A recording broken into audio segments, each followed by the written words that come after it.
Hello বন্ধুরা, আপনারা কি জানেন নির্জন সমুদ্রের নীল জলরাশির অতল তলদেশে যে বিশ্ব লুকিয়ে থাকে তা কল্পনাতীত। ভাবুন, অসীম নীল সমুদ্রের গভীরে ভেসে বেড়াচ্ছে পৃথিবীর সবচেয়ে বড় প্রাণী নীল তিমি। হঠাৎ একদিন সেই বিশাল প্রাণীরা দল বেঁধে উঠে আসে তীরে আর আটকে যায় বালুর চরে। দর্শকরা অবাক, কেন তিমিরা এমন করছে? তারা কি নিজের মৃত্যুর দিকে এগোচ্ছে, নাকি এর পেছনে লুকিয়ে আছে অন্য কোনো কারণ?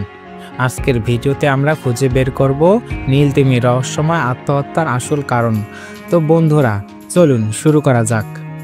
মানুষ তার বুদ্ধিমত্তা নিয়ে যতই গর্ব করুক, প্রকৃতির রহস্যময় জগতে এমন কিছু প্রাণী আছে যাদের ভালোবাসা, অনুভূতি আর পারিবারিক বন্ধনের গভীরতা মানুষের চাইতেও বড়।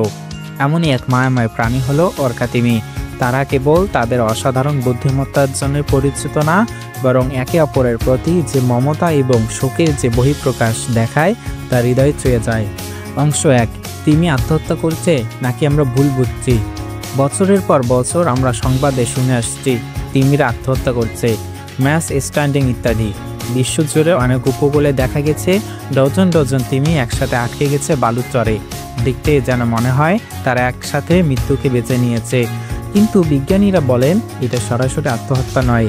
মানুষের মতো জটিল মানসিক প্রক্রিয়া অন্য প্রাণীদের ক্ষেত্রে প্রমাণিত হয়নি। তাহলে কেন এই ভয়াবহ দৃশ্য তৈরি হয়?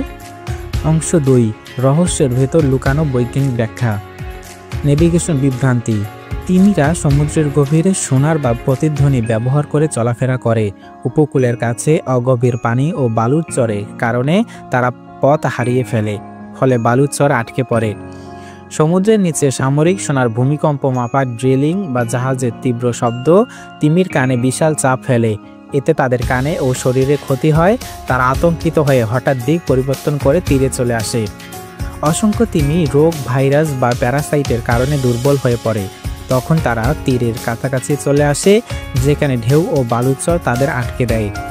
নীল তিমি খুব সামাজিক প্রাণী। দলনেতা বা কোনো সদস্য যদি বিভ্রান্ত হয়ে তীরে যায়, বাকি সদস্যরাও তার পিছু নেয়। এভাবে একসাথে অনেক তিমি আটকে যায়। পৃথিবীর চৌম্বক ক্ষেত্রের অস্বাভাবিকতা তিমির দিক নির্দেশে সমস্যা তৈরি করতে পারে। বিজ্ঞানীরা এখনও গবেষণা করেছেন, কিন্তু এ তত্ত্বটি বেশ জনপ্রিয়।